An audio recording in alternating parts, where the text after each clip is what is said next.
ঘড়িতে সকাল 9:50, new Alipur station. আজকের ভিডিওটা দেখাবো মানুষের ভোগান্তি নিয়ে, কীভাবে মানুষ কতটা মরণের ঝুঁকি, জীবনের ঝুঁকি নিয়ে প্রতিদিন রেল লাইনটি পার হয়। একটাই ফুটব্রিজ রয়েছে, সেটা পুরো পেছনের দিকে, বালিগঞ্জের দিকে। এটা পুরো সামনের দিকে, অর্থাৎ বজবজের দিকে। নামা ওঠার কোনো ব্যবস্থাই নেই, এরকম করেই নামতে হয়। আর বয়স্ক লোকেদের তো জানি না কীভাবে তারা কতটা দুর্ভোগ নিয়ে নামে। কথা হলো, বহু বহু মাস ধরে দেখছি এরকম ভোগান্তি আর কি।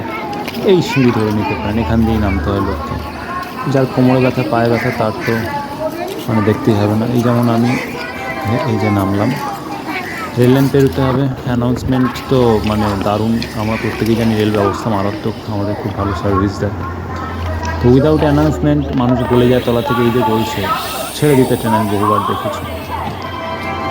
ইভেন ইদানিং করে অ্যানাউন্সমেন্ট হচ্ছে যে ছাড়া হবে, কিন্তু কথা হলো না গড়লে কিন্তু উপায় নেই। সঠিক টাইমে কিন্তু এই যে হাজার হাজার যাত্রী রেগুলার এভরিডে, এদের কিন্তু অফিস লেট হতেই বাধ্য। অনেক সময় এরকম হয়েছে মানুষ দাঁড়িয়ে আছে 15 মিনিট ধরে, ট্রেনটা যাচ্ছে তো যাচ্ছে, পার হওয়ারও কোনো বিকল্প নেই।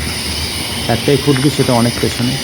তো এই যে তলা দিয়ে আমি এখন গলে গিয়ে দেখাচ্ছি আর কি কতটা এটা নিচু। আর সবথেকে বড় কথা, ট্রেন ছেড়ে দিলে কী হতে পারে। তো বন্ধুদের এই ব্যাপারে কিছু বলার থাকলে অবশ্যই জানাবে। আর প্রশাসন বা রেল কর্তৃপক্ষ তো অবশ্যই আছে, নিশ্চয়ই কোনো বিকল্প ব্যবস্থা নেবে।